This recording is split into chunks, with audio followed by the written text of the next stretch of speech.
ஓம் சக்தி.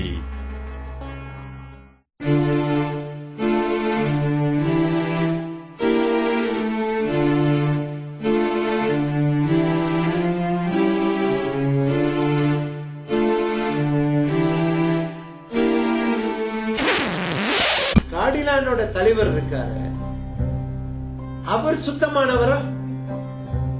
அவர் நல்லவரா? மத்தவங்களை சுத்தம் இல்லைன்னு சொல்றதுக்கு சொல்றார். நான் போய் தினசரி காமிக்க போறேன், நடந்து காமிக்க போறேன், எங்களுக்கு இது வேணும் அது வேணுங்கிறார். அசிங்கமானவன் எவன் ஒருத்தன் அடுத்தவனை சொல்றானோ அவன் தான் முதல்ல அசிங்கமானவன். நம்ம இந்தியர்கள் ஒரு சீனரி உங்களுக்கு சொல்றேன். கம்போ ராவான்னு ஒரு கோயில பக்கத்தில் இருக்கிற முஸ்லிம்களுக்கு, அந்த கோயிலுக்கு அருகாமையில் இருக்கிற மசூதிக்கும் இந்த கோயிலுக்கு கொஞ்சம் ஒரு தகராறு வந்துருச்சு அந்த கோயில் கட்டின விஷயத்துல. அப்ப நான் டைப்பிங்ல இருந்து கோலாலம்பூருக்கு வந்துகிட்டு இருக்கேன். நான் இவரை கூப்பிட்டு டெலிபோன்ல ஒரு பெரிய தகராறு நடக்க போது, துணை பிரதமர் ரீதியில் நீங்க போனீங்கன்னா அதை நிறுத்தலாம், உங்க கூட போலீஸ் எல்லாம் வர, நான் போனா அவங்க வர மாட்டாங்க அப்படின்னு சொன்னோட சரி நான் போறேன்னு சொல்லி போனாரு. போய் அங்க பேசிக்கிட்டே இருக்கும்போது ஒரு தமிழ பையன் எழுந்திருச்சு அவர்கிட்ட கொஞ்சம் கடினமா பேசிட்டான். அப்படி கைய இது பண்ணிக்கிட்டு கிட்ட போய் அந்த பையனோட முதுலக, நான் நினைச்சேன்னா உன்னை என்ன செய்வேன்னு தெரியுமா அப்படின்னு சொன்னார். சொன்னது மாத்திரம் இல்ல, ஒழுங்கா நான் சொன்னதை கேட்கல, இனிமே இந்த பிணங்களை கோயில் மணியை அடிக்காம பண்ணிவிடுவேன்.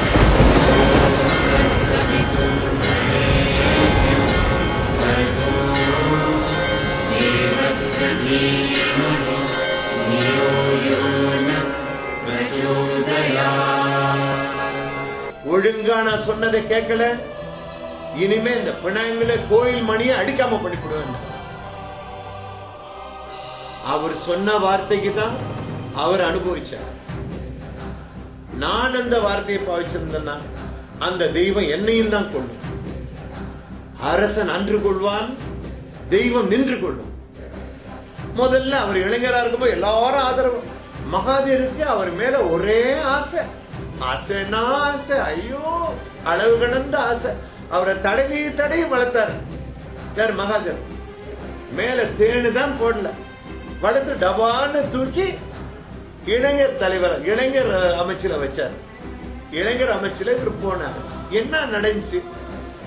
அந்த நேரத்துல தான் நம்ம இளைஞர்களுக்கு ரொம்ப செய்திருக்கலாம். காரணம், நம்ம இளைஞர்கள்லாம் தோட்டத்தில இருந்து கிராமத்திலிருந்து நகரத்துக்கு வந்திருக்காங்க. வரப்போற இளைஞர்களுக்கு கூப்பிட்டு பயிற்சி அளிச்சு இப்படித்தான் செய்யணும் இப்படித்தான் செய்யணும் சொல்லி கொடுத்து அவங்களை இது பண்ணிருந்தா ஒரு பாதி இளைஞரையாச்சும் காப்பாற்றிருக்கலாம், ஒரு பாதி இளைஞர்களாச்சும் நல்வழி சொல்லி கொடுத்திருக்கலாம். அதுவும் செய்யணும். சரி, அதுல இருந்து அக்ரிகல்ச்சர் மினிஸ்ட்ரிக்கு போனார்.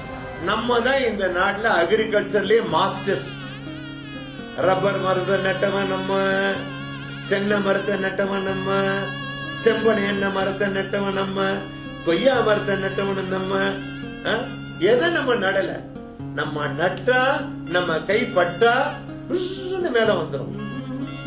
எது அப்படியெல்லாம் செய்தோம்.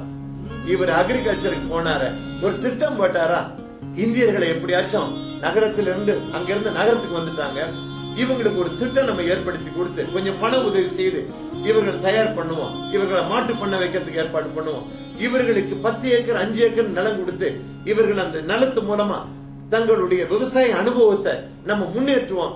செய்யலையே, செய்ய மாட்டாரே. அது மட்டும் இல்ல, பாட்டி காடிலான் 2 கையில 2 சேரை வச்சிருக்கு.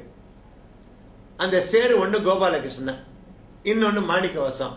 இவர்கள் காடிலானோட சேரு என்ன தெரியுமா? ஷேர் இல்ல, சேரு. அவர்கிட்ட சொன்னோன்னா அவங்க போய் அவங்க மூஞ்சில எரிஞ்சிட்டு வந்துருவாங்க. ஆனா அவர்களுக்கு அதனால் வரக்கூடிய விளைவு என்னன்னு தெரியல. கொச்ச மொழியில பேசுவாங்க. ஏன்னா அவங்களுக்கு சுத்தமா பேச தெரியாது. அவங்க வாழ்க்கையே சுத்தம் இல்லாத வாழ்க்கை. அந்த மாதிரி நிலைமையில இவர்களை வச்சு இந்தியர்களை இழுக்கணும்னு சொல்லி காடிலான் கேட்டு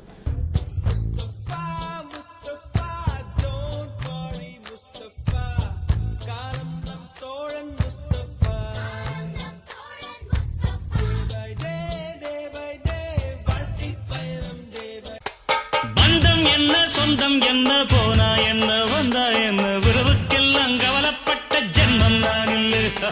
பாசம் வைக்க நேசம் வைக்க தோழன் உண்டு வாழ வைக்க அவனை தவிர உறவுக்காரன் யாரும் இங்கில்லே. சத்தம் போட்டா சொர்க்கம் திறக்கும், வெட்டி பய ஒன்ன கண்டா என்ன திறக்கும்.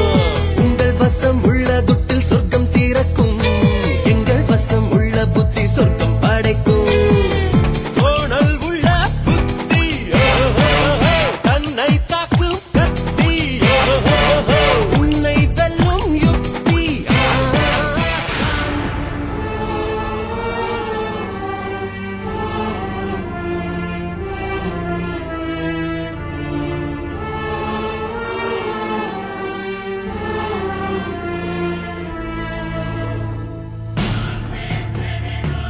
ஓம் சக்தி.